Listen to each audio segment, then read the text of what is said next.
Olá, meus irmãos e amados queridos amigos, voltamos a falar ao vivo de Lajinha, direto aqui do nosso Centro de Cultura Bíblica Bereshit. Estamos ministrando as aulas de Etiologia Bíblica, hoje a Etiologia 2, é a última matéria que compõe o bloco final, as 6 últimas matérias do bloco final do curso de Teologia nível básico. Falamos aqui, professor Ilmar Sattler César, estamos aqui desde 1992, ensinando teologia em toda essa região. Muitos já se formaram e outros continuam se formando. Se alguém depois quiser se interessar por esse curso, matricular, basta procurar aí na descrição do vídeo. Nós também oferecemos o curso superior de teologia através do nosso polo aqui da Faculdade Facetem, lá de Boa Vista. Temos o curso de teologia. Você pode aproveitar as matérias do curso básico pedindo pelo exame de proficiência, que é amparado pela LDB. Hoje a nossa aula será sobre alimentação e refeição.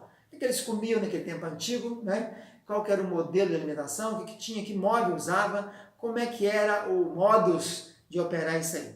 Então, vamos lembrando que alguns costumes, algumas comidas vêm lá dos tempos antigos, né?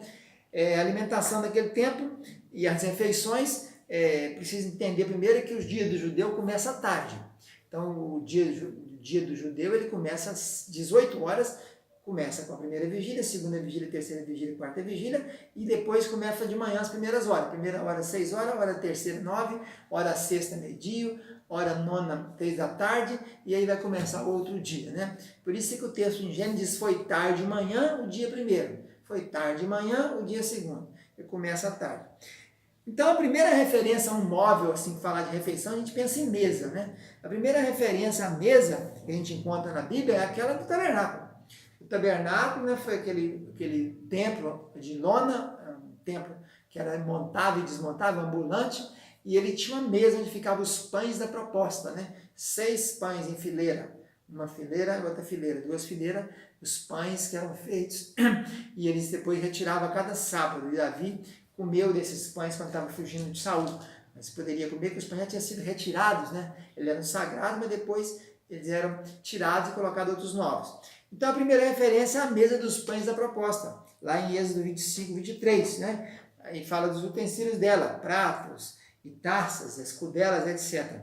A mesa, depois Jesus também citando isso aí, Jesus no Novo Testamento faz uma citação da mesa, quando ele foi no templo e virou a mesa dos cambistas, né? O templo então era composto de átrio, né? Santo lugar e santíssimo lugar. E o átrio, então, eles montavam aquela coisa ali para converter e fazer campo, porque a pessoa não vinha trazendo cabrito lá de cima, lá de Dan, ou lá do sul de Berseba, trazia o dinheiro e comprava ali para sacrificar. Então os cambistas faziam a troca do dinheiro. No dia de Jesus nós tínhamos a moeda, tinha o denário romano, a dracma grega, tinha o shekel, ou o ciclo do judeu, né? Então tinha que fazer o câmbio ali para sacrificar e então para comprar também os animais. Jesus virou aquelas mesas, tudo bateu com chicote, mas a zorrague, né? E pôs para fora, que minha casa era chamada casa de oração. E ele estava fazendo câmbio ali, Mateus 21. Os apóstolos também falam sobre isso, como levantam os diáconos. Diáconos quer dizer isso, né? Ele fala, nós não podemos servir à mesa, vamos levantar alguém que faça isso. Foram levantados os diáconos, que são servidores da mesa. Os primeiros diáconos em Atos dos Apóstolos, capítulo 6. A gente encontra a mesa também lá em Jessé, quando Samuel vai visitar Jessé para levantar o ungido do Senhor. E ele diz, nós não podemos sentar à mesa enquanto não apareceu o último menino. E Davi veio, eles então tiveram a refeição. Também encontramos a referência à mesa lá em Jonatas, quando Saul está na lua nova e vão celebrar o banquete da lua nova, a mesa, e Davi não aparece, né? E encontramos falando sobre mesa de Davi, Samuel, 2 Samuel, mesa de Salomão, 1 Reis, mesa de Jezabel, que sustentava aqueles montes de profetas, 450 mais 400, né? Lá em 1 Reis 18, Neemias fala que muitas pessoas alimentavam a sua mesa, etc. E para alimentação, o que você comia ali? Não tinha prato, né? Então o alimento básico era o pão, feito de cevada ou de trigo, né? E havia o bocado, que era um pedaço de pão que você molhava no vinagre, molhava em qualquer coisa que tivesse ali à mesa, para ir comendo, era o bocado. Bocado, Abraão oferecia um bocado para os anjos, em Gênesis 18, 5, né? A palavra aparece 15 vezes no Velho Testamento, a palavra pat, e no grego é psonion, aparece 3 vezes no Novo Testamento, só em João. que ele disse que molhou o bocado ali, e Jesus disse que o que me trai eu vou dar o bocado para ele. É como se fosse uma colher, né? Pegar um pedaço de pão e ir molhando lá e comendo, um pão encharcado, né? Havia também no Novo Testamento um móvel chamado triclinos. Triclinos era um móvel que era tipo uma cama de 3 lados, pensar assim, assim, assim, e ali colocavam uns divãs, umas maquinhas de deitar, e aí a pessoa ficava ali para fazer as refeições, os banquetes, né? E Jesus, quando foi falar daquele casamento em Caná da Galileia, ele cita isso, o mestre-sala. A palavra mestre-sala no grego é arquitríclinos, é o chefe das 3 camas, é o camarada que coordenava a festa, é o dirigente da festa, ele é que resolve todas as coisas, ele é como se fosse o nomeado, né, do noivo, é o mestre de cerimônias. A palavra arquitríclinos aparece em João capítulo 2, versículo 8 e 9, é o chefe das 3 camas, é o mestre-sala. Então esse tríclinos era essa mesa de 3 lados, que a pessoa ficava ali, e ficava assim, com a mão esquerda assim, com a mão direita servindo e comendo, e pegando as coisas. E quando quisesse falar com alguém para o outro lado, tinha que virar. Por isso é que João diz que João reclinou-se. João estava reclinado no peito de Jesus, né? Porque para falar tinha que reclinar, porque você ficava desse jeito, quem estivesse aqui atrás, então João reclinava-se no peito de Jesus.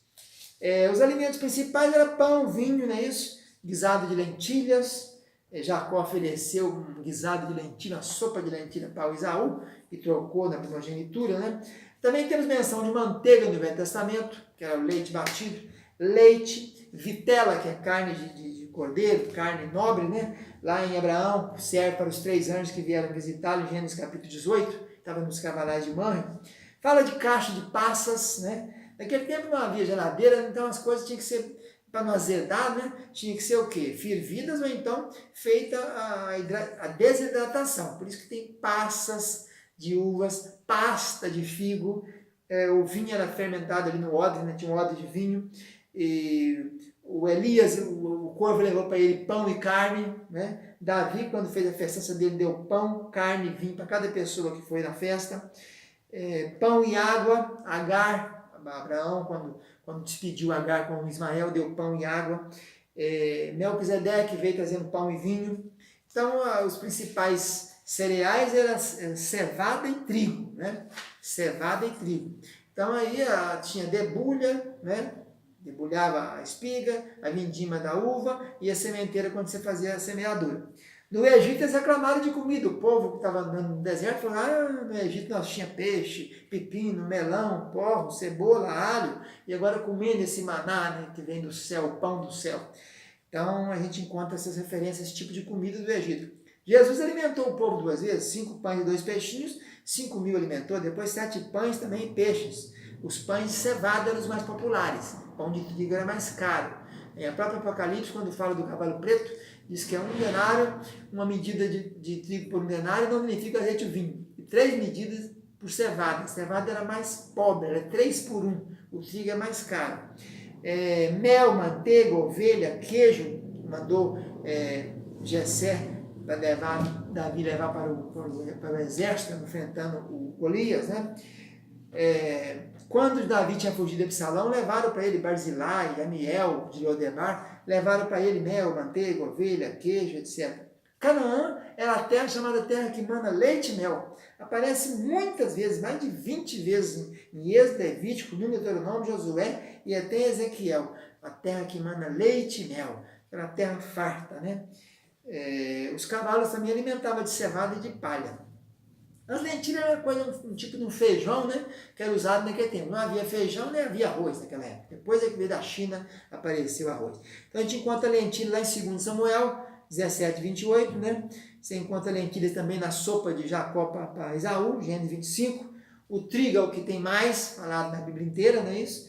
A bênção de Isaac, é a primeira menção a trigo ali, dando a ele trigo com fartura. Cevada é um alimento mais pobre. Grão torrado, favas, tipo de um feijãozinho, uma vagem, uma coisa mais antiga, naquele tempo muito usada. Trigo miúdo, aveia, aparece só uma vez na Bíblia, a palavra aveia, Ezequiel 4:9. E o centeio também era um cereal que aparece 2 vezes, Isaías 28 e Ezequiel 9:32. Então nós falamos sobre alimentação, sobre refeição, nessa aula de número 8. Voltamos depois com outras aulas. Fica na paz, um abraço, tchau, tchau.